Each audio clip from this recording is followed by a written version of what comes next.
ذوالجناح، اگر آپ چینل پر نئے ہیں تو میری ویڈیوز کو لائک اور سبسکرائب ضرور کیجیے تاکہ میرا حوصلہ بڑھا رہے۔ حضرت امام حسین علیہ السلام کا گھوڑا ذوالجناح تمام شہیدوں کی لاشوں کے گرد چکر لگاتا اور ہنہناتا ہوا حضرت کی لاش مبارک کے پاس آ کر ٹھہر گیا اور اپنی پیشانی کو حضرت کے خون سے تر کیا۔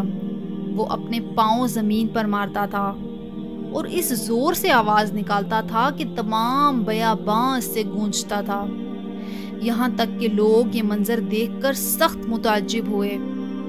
جس وقت عمر سعد ملعون کی نظر امام کے ذوالجناح پر پڑی تو کہنے لگے، وائے ہو تم پر، اس گھوڑے کو میرے پاس لے آؤ۔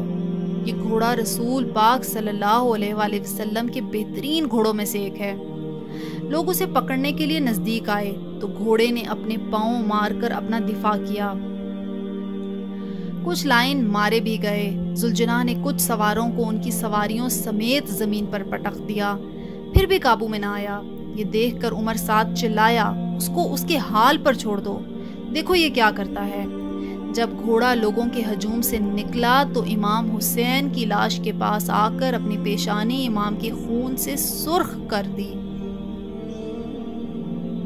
اور ایسے رویا جیسے کوئی عورت اپنے جوان بیٹے کی لاش پر روتی ہو۔